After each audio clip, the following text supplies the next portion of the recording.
সকাল সকাল ভদ্রমেয়ের মতো সংসারের কাজে লেগে পড়েছি। সকালে আমার যে কাজটা থাকে সেটা হচ্ছে রান্না বান্না করা, ঘর-টর পরিষ্কার করা, ঘর থেকে উঠে যা বাসি কাজ আছে সেগুলোকে সারা। কিন্তু আজকে সকালে রান্না করতে গিয়ে দেখলাম একেবারেই চাল ঝাড়া নাই। বুঝতেই পারছেন নতুন ধান তোলা হয়েছে।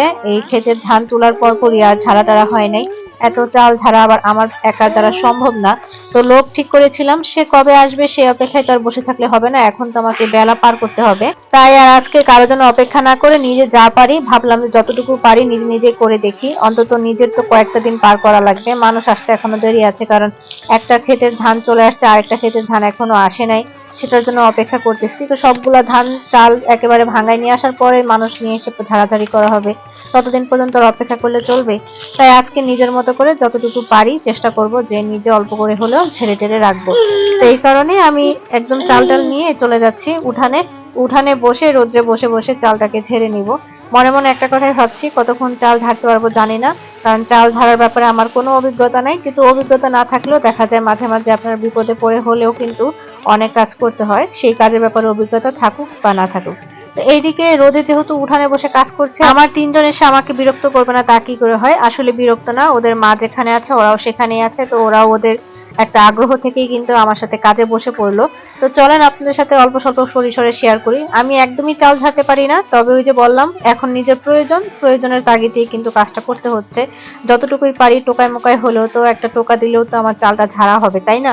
পরিষ্কার না হওয়া পর্যন্ত চাল ঝাড়তেই থাকবো, সমস্যা কি? না হয় একটু বেশি সময়ই লাগলো, বেশি পরিশ্রমী হলো, তারপরও নিজের খেতে হবে পরিষ্কার করে, তাই আর কি প্রসেস করে নিচ্ছিলাম।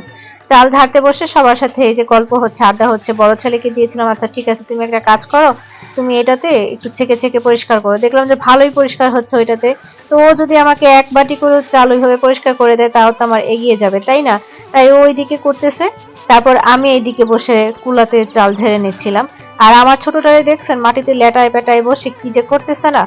আমি এই যে অল্প অল্প করে পরিষ্কার করেছি, এক কুলা মাত্র ঝাড়া শেষ হলো, এখনো কতগুলা বাকি, আল্লাহই জানে কতক্ষণ এই কাজ শেষ করতে পারবো। সকালবেলা রান্না বান্না শেষ করেছি, রান্না করার জন্য অল্প তো চাল ছিলই, কিন্তু এখন দুপুরে যে রান্না করব সেই দুপুরে রান্না করার জন্য চালটা আবার একদমই নাই। এই কারণেই আমি একবারে একটু বসলাম যে এক বোল চাল নিয়ে বসি, যাতে আমার ৩-৪ দিন হয়ে যায়। তো চলেন চাল ঝাড়তে ঝাড়তে আপনাদের সাথে কাজগুলো দেখিয়ে ফেলি।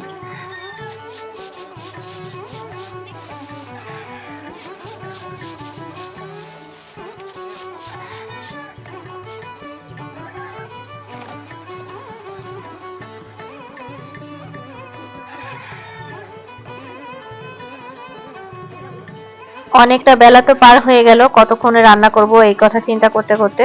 যাই হোক, আলহামদুলিল্লাহ আজকে যতটুকু চাল নিয়েছিলাম ঝাড়ার জন্য ওইটুকু চাল আমি ঠিকই ঝাড়তে পারছি। চাল ঝাড়তে না ঝাড়তেই শুরু হলো আরেকটা সমস্যা। গিয়ে দেখি যে গ্যাস শেষ হয়ে গেছে। গ্যাস শেষ হয়ে গেছে মানে আমার মাথা আরেকটা ব্যথা শুরু হয়ে গেল। এখন আমাকে রান্না করতে হবে খড়ির চুলায়। অলরেডি অনেক দেরি হয়ে গেছে, তার মধ্যে এখন খড়ির চুলা কখন ধরাবার, কখন রান্না করব। যাই হোক, এদিক ওদিক চিন্তা না করে কিন্তু রান্না যেহেতু শুরু করতেই হবে, তাই রান্না করতে চলে যাচ্ছি।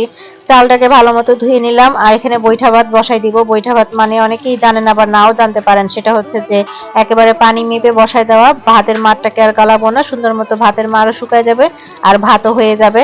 তো এইভাবেই পরিমাপ মতো পানি দিয়ে আমি মাটির হাঁড়িতে সবকিছু রেডি করে নিয়েছি। খড়ির চুলা ধরাতে তো আর বেশি সময় লাগে না, চটপট ধরিয়ে নিয়ে যে এখন ভাতটাকে বসাই দিলাম।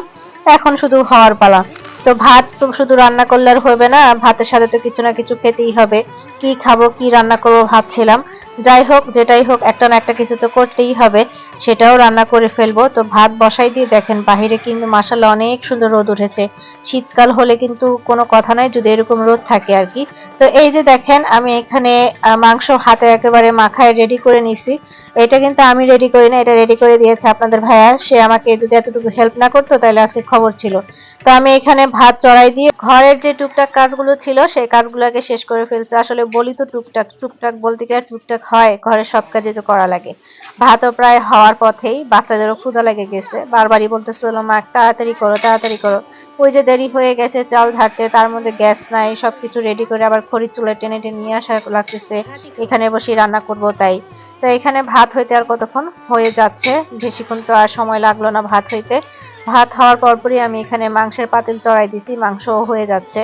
মাটির হাঁড়িটা একবার গরম হয়ে গেলে এত সুন্দর গরম হয় আর খুব তাড়াতাড়ি রান্না হয়ে যায়। মাংসটাও রান্না করতে খুব বেশি সময় লাগে না, প্রেসার কুকারের মতোই যেন খুব তাড়াতাড়ি আমার রান্নাটা হয়ে গেল। আর খুব মজাও হয়েছে, এত সুন্দর ঘ্রাণ বের হয়। সচরাচর কিন্তু মাটির পাতিল যদি রান্না না করি, অন্যান্য পাতিলে রান্না করলে এরকম ঘ্রাণ আসে না, তো মাটির পাতিলে ভীষণ সুন্দর ঘ্রাণ আসে। তো বাচ্চাদেরকে আমি গোসল টোসল করাই দিছি এই ফাঁকে। যেই সুন্দর ওয়েদারই তো একদম মন মতো ওয়েদার আর কি। এই ওয়েদারে গোসল করেও শান্তি আছে, শীত থাকলেও কিন্তু শীত লাগে না। তো সুন্দর সুন্দর রোদ উঠেছে, এত সুন্দর রোদের মধ্যে মন ভালো হয়ে যায়।